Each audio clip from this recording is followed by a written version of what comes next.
1776년 여름 함경도 경원입니다. 조선 땅 가장 북쪽 끝이죠. 유배지 한 곳에 남자가 앉아 있었습니다. 나이 28세였습니다. 그의 앞에 관리가 나타났습니다. 손에는 사약이 들려 있었어요. 왕명입니다. 이 사약을 받으십시오. 남자는 사약을 바라봤습니다. 작은 잔이었습니다. 하지만 그 안에는 죽음이 담겨 있었죠. 그의 이름은 정우겸입니다. 불과 몇 달 전까지만 해도 조정을 좌우하던 권신이었습니다. 영조의 총애를 한몸에 받으며 종이품 참판까지 올랐던 남자였죠.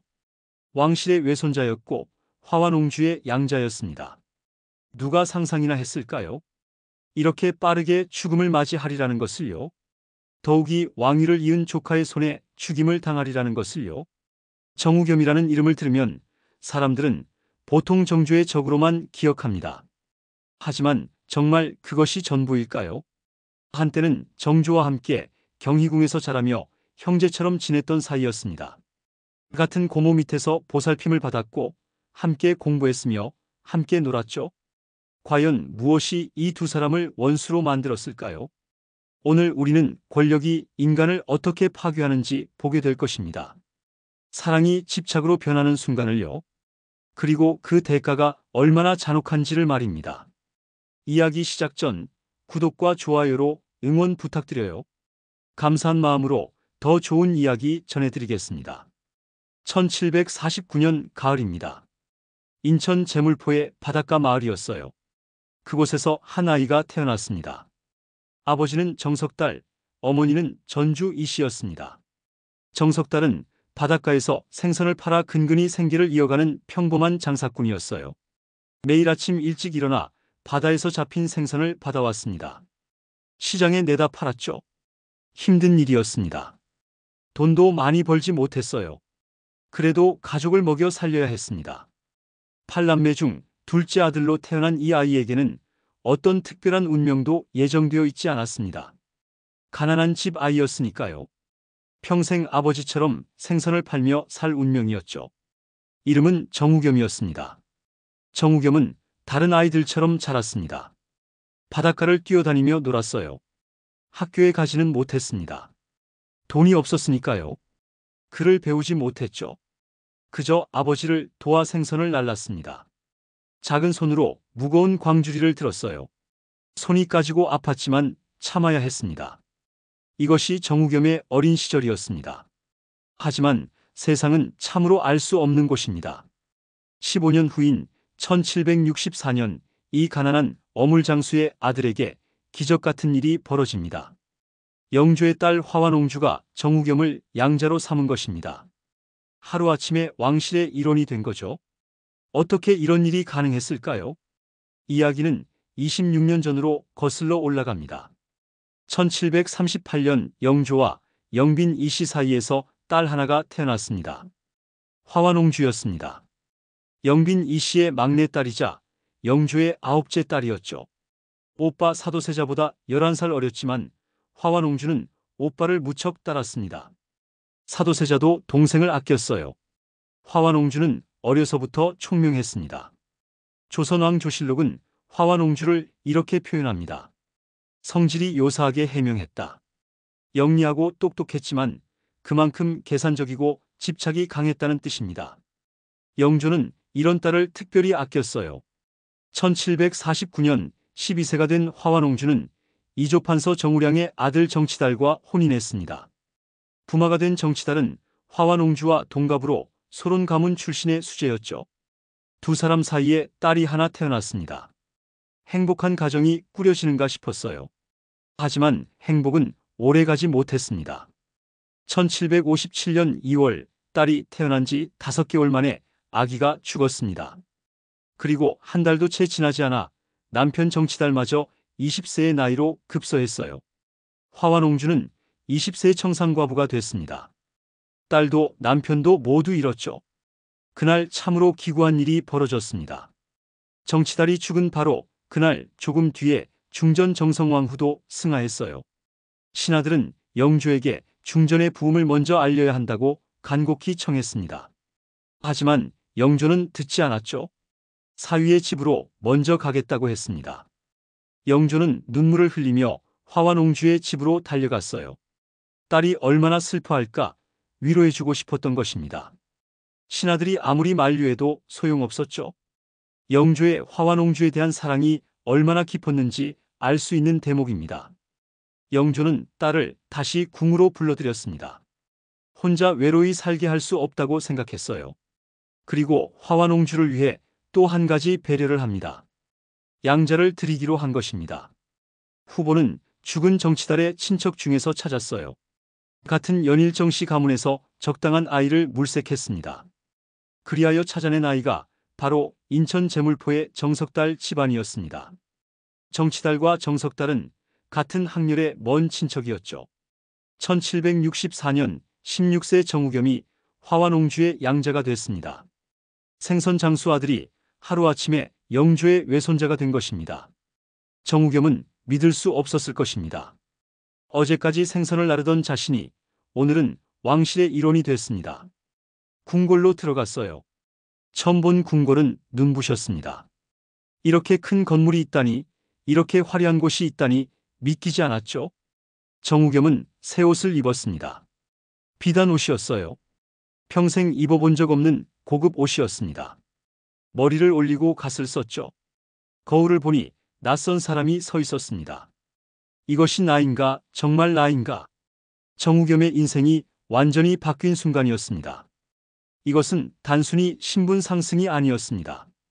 조선 왕실의 일원이 된다는 것, 그것은 곧 권력의 중심에 서게 된다는 의미였죠. 세상은 이렇게 쉽게 뒤집힙니다. 어제의 천민이 오늘의 양반이 되고 가난한 소년이 왕실의 외손자가 됩니다. 하지만 정우겸은 아직 몰랐습니다. 권력이 얼마나 달콤하면서도 위험한지를요. 그것이 자신을 어디로 이끌지를요. 정우겸은 영특했습니다. 언변이 뛰어났고 재주도 많았어요. 늦은 나이에 글을 배우기 시작했지만 빠르게 습득했습니다. 총명했죠.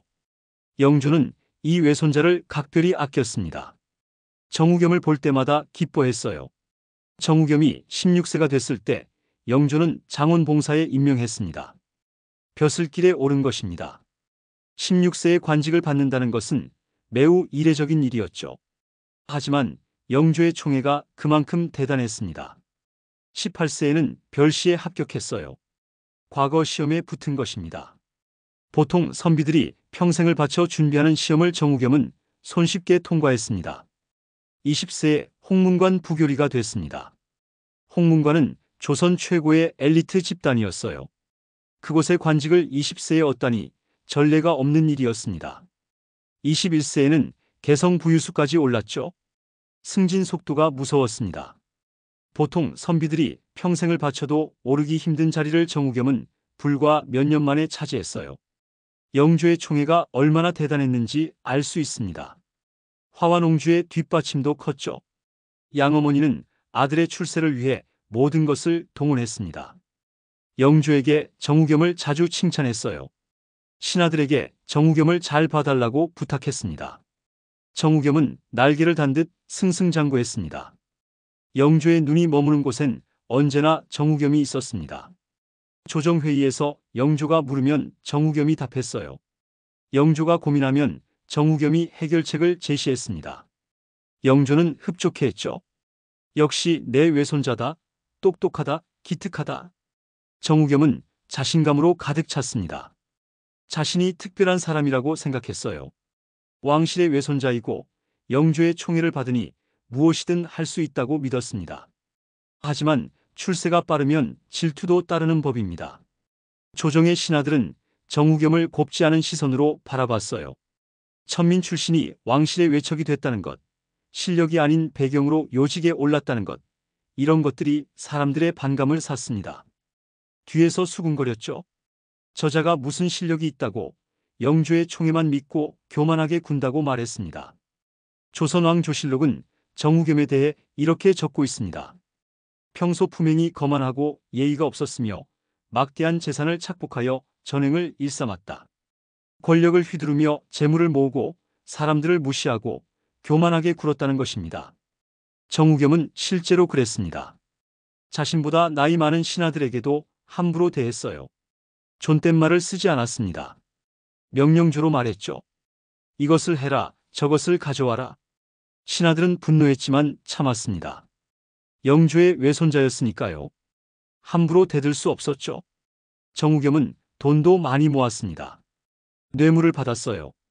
관직을 이용해 부당한 이득을 챙겼습니다. 집은 점점 커졌고 노비는 늘어났으며 재산은 쌓여갔죠. 정우겸은 만족했습니다. 16세의 가난한 생선 장수 아들이었던 자신이 이제는 부와 권력을 모두 가졌습니다. 세상이 자신의 발 아래 있는 것 같았어요. 하지만 권력의 빛이 강해질수록 그림자도 길어지는 법입니다. 정우겸의 거만함과 전횡은 이미 조정의 분노를 사고 있었습니다. 사람들은 기회를 노리고 있었어요. 언젠가 정우겸을 끌어내릴 기회를 말입니다. 그리고 그 기회는 곧 올 것입니다. 정우겸에게는 또 다른 중요한 관계가 있었습니다. 바로 세손 정조였습니다. 1752년 태어난 정조는 정우겸보다 3살 어렸어요. 두 사람은 경희궁에서 함께 자랐습니다. 같은 고모 화완옹주 밑에서 보살핌을 받았죠. 함께 공부하고 함께 놀았습니다. 처음에는 사이가 나쁘지 않았어요. 정우겸은 어린 정조를 형처럼 돌봐줬습니다. 정조도 정우겸을 따랐죠. 하지만 이 관계는 곧 변하게 됩니다. 돌이킬 수 없이 말입니다. 1762년입니다. 정조의 인생에 끔찍한 사건이 일어났습니다. 이모화변이었어요. 아버지 사도세자가 뒤주에 갇혀 죽었습니다. 11세의 어린 정조는 이 참혹한 광경을 눈앞에서 지켜봐야 했어요. 할아버지 영조가 아버지를 죽이는 것을 말입니다. 그날은 더웠습니다. 한여름이었으니까요. 사도세자는 뒤주에 갇혔습니다. 작은 뒤주였어요. 숨쉬기도 힘들었죠. 정조는 할아버지 앞에 엎드렸습니다. 아버지를 살려주십시오. 제발 아버지를 살려주십시오. 울며 빌었어요. 하지만 영조의 마음은 돌이킬 수 없었습니다. 영조도 울고 있었지만 결심은 흔들리지 않았죠. 사도세자는 뒤주 속에서 8일 동안 고통받았습니다. 더위와 갈증과 굶주림 속에서요. 정조는 매일 뒤주 곁을 떠나지 않았습니다. 아버지, 아버지 계속 불렀어요. 하지만 대답이 없었습니다. 8일째 되는 날 사도세자는 숨을 거뒀습니다. 28세의 젊은 나이였어요. 정조는 무너졌습니다. 11세 소년에게 이 사건은 평생의 트라우마가 됐습니다. 밤마다 악몽을 꿨어요. 뒤주가 나타나고 아버지의 신음소리가 들렸습니다. 깨어나면 온몸이 땀으로 젖어 있었죠. 정조는 두려웠습니다. 자신도 언젠가 아버지처럼 될까봐요. 할아버지가 자신도 죽일까봐 무서웠습니다. 이모화변 이후 정조는 창덕궁에서 경희궁으로 거처를 옮겼습니다. 할머니 영빈 이씨와 함께 지내게 됐어요. 영빈 이씨는 사도세자의 어머니였습니다. 죽은 아들에 대한 죄책감과 손자에 대한 사랑으로 정조를 극진히 돌봤죠. 정조는 할머니 품에서 조금씩 안정을 되찾았습니다. 하지만 1764년 영빈 이씨가 세상을 떠났어요. 정조는 또 한 번 소중한 사람을 잃었습니다. 할머니마저 떠나자 정조는 완전히 혼자가 된 기분이었죠. 이때부터 정조는 고모 화완옹주와 함께 살게 됐습니다. 그리고 바로 이 시기에 정우겸이 화완옹주의 양자가 되어 궁에 들어왔어요. 화완옹주는 조카 정조를 무척 아꼈습니다. 아니, 아낀다는 표현으로는 부족하죠. 집착했습니다. 해경궁 홍씨가 쓴 한중록에는 이런 대목이 나옵니다. 화완옹주는 정조를 자신만이 소유하기를 원했고 정조 주위의 모든 것에 질투를 느꼈다. 친어머니 해경궁 홍씨보다 더 세세하게 간섭했어요. 대순빈이 된 효의왕 후에게도 시어머니 행세를 하며 심하게 구박했습니다. 정조가 다른 사람들과 친하게 지내는 것조차 질투했죠. 심지어 물건에까지 질투했다고 합니다. 화완옹주는 정조를 사랑했지만 그 사랑은 건강하지 않았어요. 통제하려 했습니다. 정조가 어디를 가는지 알고 싶어 했죠. 누구를 만나는지 확인하고 싶어 했습니다. 무슨 말을 하는지 듣고 싶어 했어요. 이런 고모 밑에서 정조는 숨막히는 생활을 했습니다. 아버지의 죽음이라는 트라우마를 안고 언제 자신도 제거될지 모른다는 두려움 속에서 고모의 지나친 간섭까지 견뎌야 했어요. 정조는 점점 고모를 멀리하게 됐습니다. 피하려 했죠. 혼자 있는 시간을 늘렸습니다. 하지만 화완옹주는 그것을 받아들이지 못했어요. 왜 나를 피하는가? 왜 나를 멀리하는가? 그러자 화완옹주는 더욱 집착했습니다. 양아들 정우겸을 시켜 정조를 감시했어요. 정우겸은 어머니의 명령에 충실히 따랐습니다. 정조가 무엇을 하는지, 누구를 만나는지, 어떤 말을 하는지 낱낱이 보고했죠. 정조는 알고 있었습니다. 정우겸이 자신을 감시한다는 것을요. 신뢰는 조금씩 무너졌습니다. 정조의 마음속에 냉기가 서렸어요. 그 사랑은 통제였습니다. 그 애정은 두려움이었어요. 정조는 숨이 막혀갔습니다. 1769년입니다. 18세가 된 정조는 친구들과 기방에 출입했다가 들통이 났어요. 젊은 나이에 호기심이 생긴 것입니다. 친구들과 어울려 기생집에 갔죠. 하지만 이것을 화완옹주와 홍국영이 각각 목격하고 해경궁 홍씨에게 알렸습니다. 해경궁 홍씨는 큰 충격을 받았어요. 아들이 아버지 사도세자처럼 될까봐 두려웠습니다. 사도세자도 젊은 시절 기방을 출입했었죠. 그리고 점점 행실이 나빠졌고 결국 비극을 맞이했습니다. 해경궁 홍씨는 아들이 같은 길을 걸을까봐 무서웠어요. 친정 아버지 홍봉안에게 달려가 도움을 청했습니다. 홍봉안은 처음에 거절했어요. 왕실의 일에 함부로 개입할 수 없다고 말했습니다. 하지만 딸이 단식 투쟁까지 하자 결국 나섰죠. 홍봉안은 기생들을 유배 보내고 세손에게 경고를 한 후 사건을 마무리했습니다. 정조는 크게 꾸중을 들었어요. 반성했습니다. 하지만 이 사건은 정조에게 깊은 상처를 남겼습니다. 고모가 자신을 감시하고 있다는 것, 자신의 사소한 실수조차 용납하지 않는다는 것을 깨달았어요. 화완옹주와 정우겸에 대한 신뢰는 이때부터 금이 가기 시작했습니다. 정조는 생각했습니다. 고모는 나를 사랑하는 게 아니라 통제하고 싶어 하는 거구나. 정우겸은 나의 편이 아니라 고모의 편이구나. 정조는 외로웠습니다. 믿을 사람이 아무도 없었어요.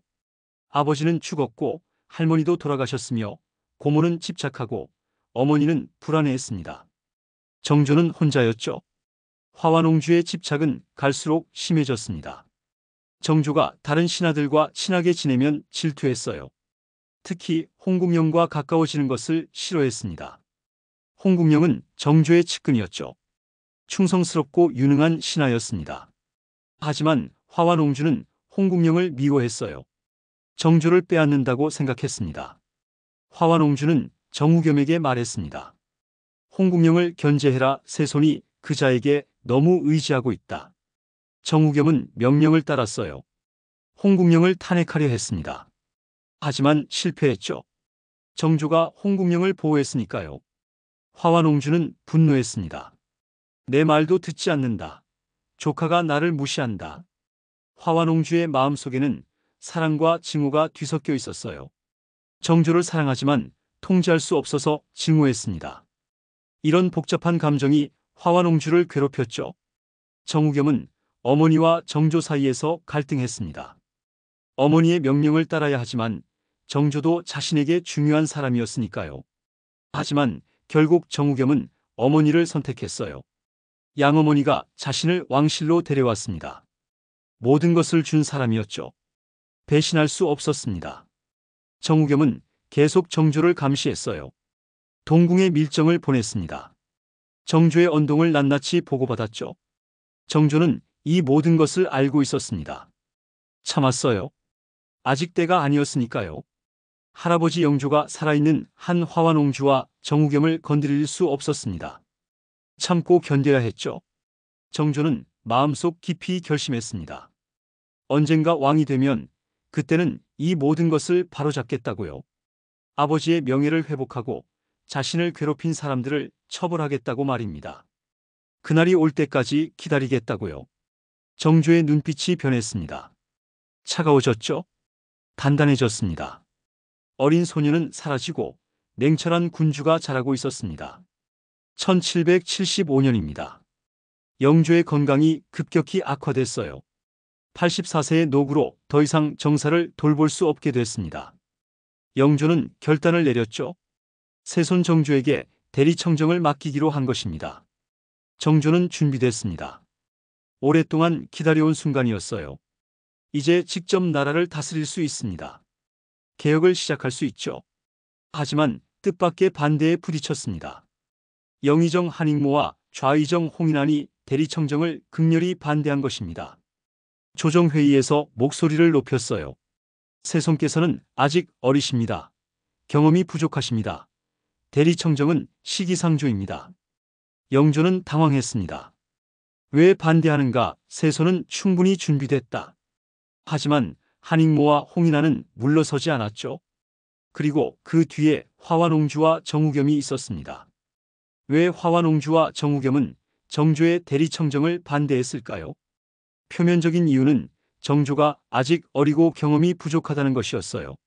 하지만 진짜 이유는 다른 곳에 있었습니다. 정조가 권력을 잡으면 자신들의 기득권이 위협받을 것이라는 두려움이었죠. 화완옹주는 지금까지 영조의 총애를 바탕으로 궁중에서 막강한 영향력을 행사해 왔습니다. 정우겸도 외할아버지 영조의 후광으로 출세 가도를 달렸어요. 그런데 정조가 권력을 잡으면 어떻게 될까요? 자신들을 좋아하지 않는 정조가 그대로 둘 리 없었습니다. 화완옹주는 두려웠어요. 조카가 왕이 되면 자신을 멀리할 것입니다. 더 이상 궁중에서 영향력을 행사할 수 없을 거예요. 정우겸은 더 심각했습니다. 정조가 왕이 되면 자신은 제거될 수도 있었죠. 그동안 정조를 감시하고 괴롭혔으니까요.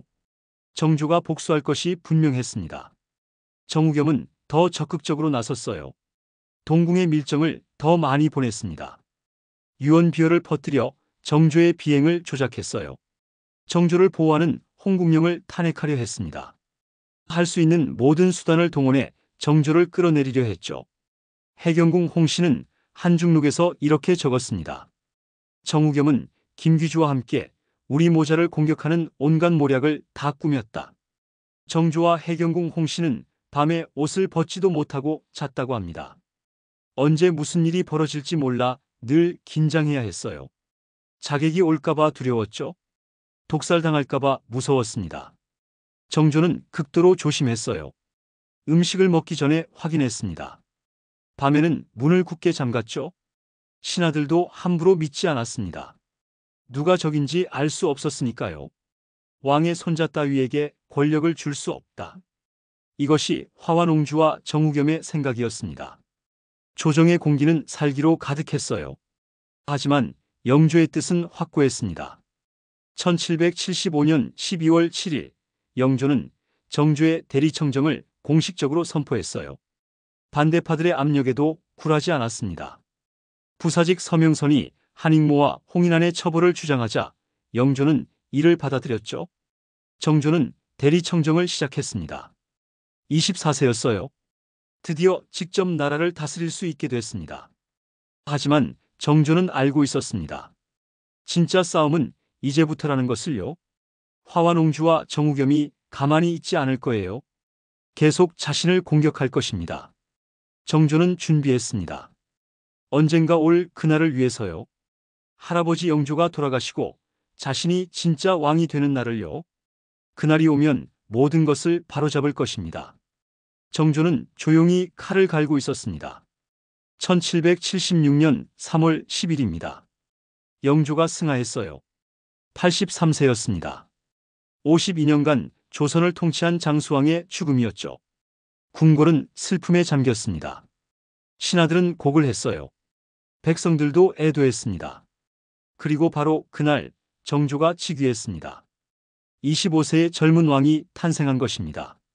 정조는 대신들 앞에 섰어요. 모두가 주목했습니다. 새 왕이 무슨 말을 할까요? 정조는 천천히 입을 열었습니다. 과인은 사도세자의 아들이다.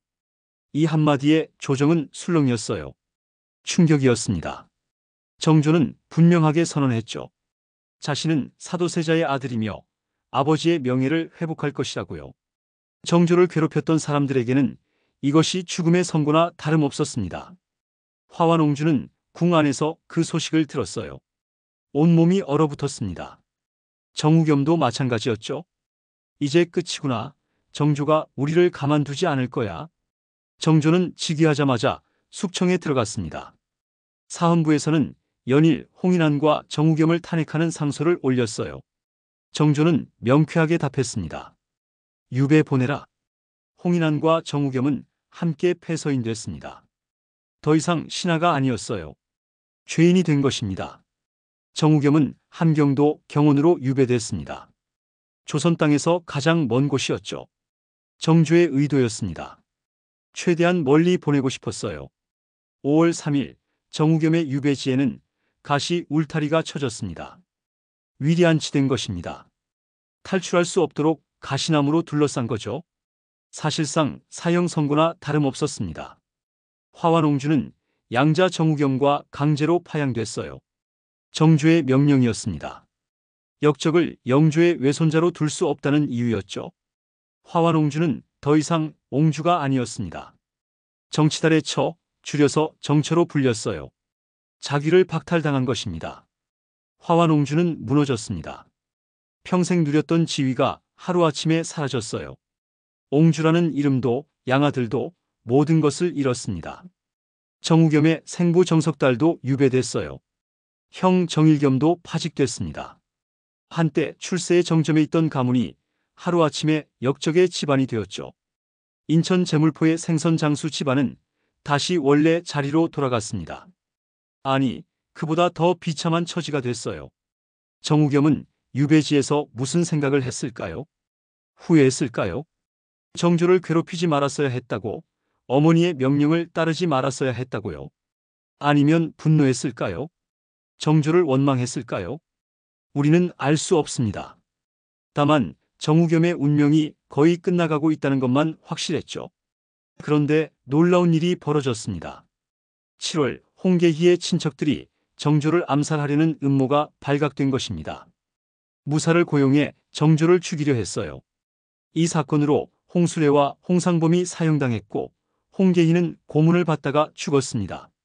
삼사와 대신들은 다시 들고 일어났어요. 정우겸과 홍인환에게도 사약을 내리십시오. 이번에는 더 이상 용서할 수 없다는 분위기였습니다. 정조도 더 이상 참지 않았습니다. 기다렸던 순간이었어요. 명분도 생겼습니다. 역모를 꾸민 자들과 연결된 정우겸과 홍인환도 당연히 처벌받아야 했죠. 정조는 결단을 내렸습니다. 사약을 내리라. 1776년 7월 5일입니다. 함경도 경원의 유배지였어요. 한여름이었습니다. 무더웠죠? 정우겸은 가시 울타리 안에 갇혀 있었습니다. 2달 전 이곳에 온 이후 하루하루가 지옥 같았어요. 더위가 견딜 수 없었습니다. 음식도 변변치 않았죠? 밤에는 모기가 들끓었습니다. 정우겸은 많이 여윈 상태였어요. 한때 잘 먹고 잘 입었던 권신의 모습은 사라졌습니다. 이제는 초라한 죄인일 뿐이었죠. 그날 오후 관리가 나타났습니다. 손에는 무언가 들려 있었어요. 정우겸은 알았습니다.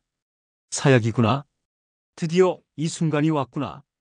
관리가 말했습니다. 왕명입니다. 이 사약을 받으십시오.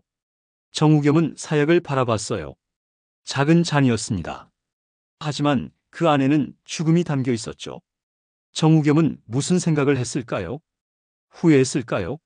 만약 정조를 괴롭히지 않았다면, 만약 어머니 화완옹주의 명령을 거부했다면 이렇게 되지 않았을 거라고요. 아니면 분노했을까요? 정조를 저주했을까요? 조카가 삼촌을 죽인다고 이것이 정의냐고요? 우리는 알 수 없습니다. 정우겸의 마음은 정우겸만 알고 있었으니까요. 다만 한 가지는 확실했습니다. 정우겸의 선택이 정우겸을 죽음으로 이끌었다는 것입니다. 권력을 향한 욕심, 어머니에 대한 맹목적 복종, 정조에 대한 감시와 모략, 이 모든 것이 결국 정우겸 자신을 파멸시켰죠. 정우겸은 사약을 들었습니다. 손이 떨렸어요. 28세였습니다. 너무 젊었죠? 아직 할 일이 많았습니다. 살고 싶었어요. 하지만 거부할 수 없었습니다. 왕명이었으니까요. 정우겸은 사약을 입에 댔습니다. 한 모금 마셨어요. 쓴맛이 입안에 퍼졌습니다. 그리고 곧 목구멍으로 넘어갔죠. 독이 몸속으로 들어갔습니다. 정우겸은 잔을 내려놓았어요. 이제 기다릴 뿐이었습니다. 죽음이 찾아올 때까지요. 얼마나 시간이 걸렸을까요? 몇 분이었을까요? 아니면 몇십 분이었을까요? 정우겸은 쓰러졌습니다. 호흡이 가빠졌어요. 온몸이 경련을 일으켰습니다. 고통스러웠죠? 하지만 곧 의식이 흐려졌습니다. 정우겸의 눈앞에 주마등처럼 인생이 지나갔습니다. 인천 제물포의 바닷가, 아버지와 함께 생선을 나르던 어린 시절이요. 화완옹주의 양자가 되어 궁으로 들어가던 날도 보였습니다. 영조의 총애를 받으며 승승장구하던 시절도 떠올랐죠. 정조와 함께 놀던 기억도 있었습니다. 모든 것이 꿈처럼 느껴졌어요. 정말 그런 일이 있었나? 내가 정말 왕실의 외손자였나? 믿기지 않았습니다. 정우겸의 숨이 끊어졌습니다. 28세의 짧은 인생이 끝났어요. 양자가 된 지 12년 만이었습니다. 인천의 가난한 생선 장수 집안에서 태어나 왕실의 외척이 되었다가 역적으로 죽은 파란만장한 인생이었죠. 같은 날 홍인환과 문성국도 사약을 받고 죽었습니다. 정조를 괴롭혔던 사람들이 모두 제거된 것입니다. 세상은 아무도 정우겸을 기억하지 않았어요. 역적으로 죽었으니까요. 정우겸의 이름은 역사에서 지워졌습니다. 정우겸의 묘는 어디에 있을까요? 실존되어 알 수 없다고 합니다. 역적으로 죽은 사람의 묘를 누가 돌보겠습니까? 정우겸의 생부 정석달은 아들의 죽음을 들었을까요? 아마도 들었을 것입니다. 슬펐을까요? 후회했을까요? 아들을 양자로 보내지 말았어야 했다고 생각했을까요? 우리는 알 수 없습니다. 다만 정석달도 고통받았을 거라는 것만 확실하죠. 인천으로 돌아간 정석달 가족은 다시 가난한 생선 장수로 살았습니다. 하지만 이제는 역적의 집안이라는 낙인이 찍혔어요. 사람들이 손가락질했습니다. 저 집안이 역적 정우겸의 친척이라고요. 정석달은 고개를 숙이고 살아야 했습니다. 12년 동안 아들이 왕실의 외손자로 살며 누렸던 영화는 모두 사라졌습니다. 남은 것은 고통과 수치뿐이었죠. 정우겸은 젊었습니다. 하지만 정우겸의 권력은 더 짧았어요. 정우겸의 야망은 정우겸 자신을 삼켰습니다. 정우겸이 죽은 후 2년이 지났습니다. 1778년입니다. 화완옹주는 강화도 교동으로 유배됐어요. 정조의 명령이었습니다. 대신들은 화완옹주에게도 사약을 내리라고 계속 상소를 올렸죠. 정우겸이 죽었으니 어머니도 죽여야 한다는 논리였습니다. 하지만 정조는 끝내 거부했어요. 선왕께서 사랑하신 분이다.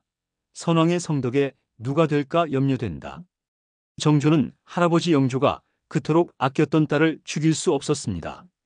자신을 괴롭혔던 고모였지만 한때는 자신을 보살펴 주었던 사람이기도 했죠. 무엇보다 영조의 딸을 죽인다는 것은 영조를 욕되게 하는 일이었습니다. 화완옹주는 교동에서 외롭게 살았어요. 41세였습니다. 아직 젊었지만 모든 것을 잃었죠.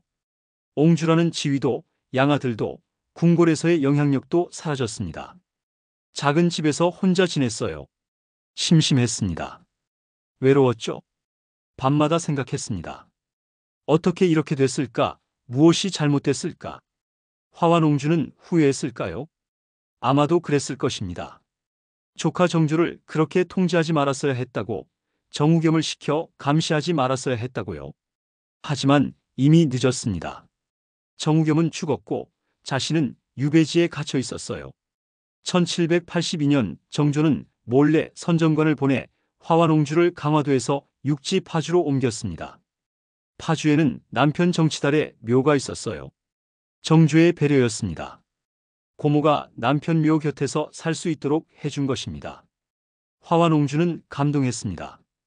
조카가 자신을 완전히 버린 것은 아니구나. 조금이나마 위로가 됐죠. 이것을 안 대신들은 또다시 화완옹주를 죽이라고 상소를 올렸습니다. 정조는 듣지 않았어요. 세월이 흘렀습니다. 화완옹주는 점점 늙어갔죠. 머리가 희끗희끗해졌습니다. 주름이 깊어졌어요. 등이 굽었습니다. 한때 아름다웠던 옹주의 모습은 사라지고 초라한 노파가 됐습니다. 1799년 3월 4일입니다. 정조는 놀라운 명령을 내렸어요. 화완옹주를 용서하라. 23년 만에 고모를 사면한 것입니다. 화완옹주는 서울로 돌아와 궁에서 살게 됐죠. 62세의 노인이 되어 있었습니다. 화완옹주는 울었습니다. 조카가 자신을 용서해 줬습니다. 감사했어요. 후회도 됐습니다. 진작 이렇게 할 걸, 정조를 괴롭히지 말 걸 하는 생각이 들었죠. 하지만 정조는 화완옹주의 복권을 보지 못했습니다. 이듬해인 1800년 6월 28일 정조가 갑자기 승하한 것입니다. 49세의 나이였어요. 재위 24년 만이었습니다. 종기 치료를 받다가 급서했는데 후세 사람들은 독살설을 제기하기도 했죠. 화완옹주는 충격을 받았습니다. 조카가 죽었어요. 자신을 용서해준 조카가 말입니다. 슬펐습니다. 화완옹주는 아들 순조 시대까지 살았어요. 1808년 5월 71세의 나이로 세상을 떠났습니다. 파주 문산의 남편 정치달에 묘 옆에 묻혔죠. 화완옹주가 남편과 함께 산 시간은 불과 8년이었습니다. 하지만 그 후 51년을 혼자 살면서도 화완옹주는 다른 남자를 맞이하지 않았어요. 죽어서도 남편 곁에 묻히기를 원했습니다. 권력욕과 집착으로만 가득했던 여인이 아니었습니다. 사랑도 알고 외로움도 느끼는 한 인간이었죠. 오빠 사도세자가 죽은 지 46년 만이었고 양아들 정우겸이 죽은 지 32년 만이었습니다. 화완옹주는 죽기 전 무슨 생각을 했을까요? 오빠 사도세자를 떠올렸을까요? 양아들 정우겸을 생각했을까요? 조카 정조를 용서해달라고 빌었을까요? 우리는 알 수 없습니다. 다만 화완옹주의 삶이 행복하지 않았다는 것은 확실해요. 사랑하는 사람들을 너무 일찍 잃었습니다. 언니 화평옹주, 남편 정치달, 딸, 오빠 사도세자, 아버지 영조, 양아들 정우겸, 조카 정조 모두 화완옹주보다 먼저 세상을 떠났죠. 화완옹주는 71년의 긴 생을 살면서 너무 많은 이별을 겪었습니다. 집착은 사랑이 아니었어요. 통제는 보호가 아니었습니다. 화완옹주가 진정으로 사랑했다면 정조를 놓아줬어야 했죠. 믿고 기다렸어야 했습니다. 하지만 화완옹주는 그러지 못했어요. 그 대가는 혹독했습니다. 모든 것을 잃었죠. 1776년 7월 5일 함경도 경원의 어느 유배지입니다. 28세의 한 남자가 사약을 받았어요. 한때 조정을 좌우하던 권신이었지만 이제는 아무도 기억하지 않았습니다. 인천 제물포에서 태어난 가난한 소년의 꿈은 이렇게 끝났죠. 정우겸과 화완옹주의 이야기를 보면 권력이 무엇인지 생각하게 됩니다. 권력은 사람을 변하게 만들어요. 인천의 가난한 소년을 교만한 권신으로 만들었습니다. 왕의 딸을 집착과 질투로 가득 찬 여인으로 만들었죠. 정우겸은 자신의 지위를 지키기 위해 정조를 적으로 만들었습니다. 함께 자란 조카를 감시하고 모함했어요. 그 선택이 결국 자신의 목숨을 앗아갔죠. 만약 정우겸이 정조를 진심으로 보좌했다면 어땠을까요? 정조의 개혁 정치에 함께했다면 역사는 달라졌을까요? 화완옹주도 마찬가지입니다. 조카에 대한 사랑이 집착으로 변하면서 모든 것을 잃었어요. 옹주의 지위도 양아들도 명예도 모두 잃었습니다. 만약 화완옹주가 정조를 믿고 놓아주었다면 어땠을까요? 정조와 좋은 관계를 유지했다면 말년을 평화롭게 보낼 수 있었을까요? 역사의 가정은 없습니다. 하지만 우리는 생각해 볼 수 있죠. 권력을 얻는 것보다 중요한 것이 있다는 것을요. 출세하는 것보다 소중한 것이 있다는 것을요. 바로 사람 사이의 신뢰와 진심입니다. 정조는 왕이 된 후에도 평생 고뇌했습니다. 정우겸을 죽였지만 화완옹주는 살려줬어요. 복수를 할 수도 있었지만 용서를 선택했습니다. 왕으로서 정의를 세우면서도 동시에 인간으로서 자비를 보였죠. 이것이 정조가 위대한 이유입니다. 인천의 생선 장수 아들은 권력의 정점에 올랐습니다. 하지만 단 12년 만에 모든 걸 잃었어요. 권력은 영원하지 않습니다. 집착은 사랑이 아니죠. 진정한 권력은 용서와 신뢰에 있습니다. 이것이 정조가 남긴 마지막 교훈이었어요. 당신은 무엇을 위해 사십니까? 권력입니까? 명예입니까? 돈입니까? 아니면 사랑하는 사람들입니까? 정우겸은 권력을 선택했고 모든 것을 잃었습니다. 우리는 어떤 선택을 할 것입니까? 이상으로 정우겸과 화완옹주의 이야기를 마칩니다.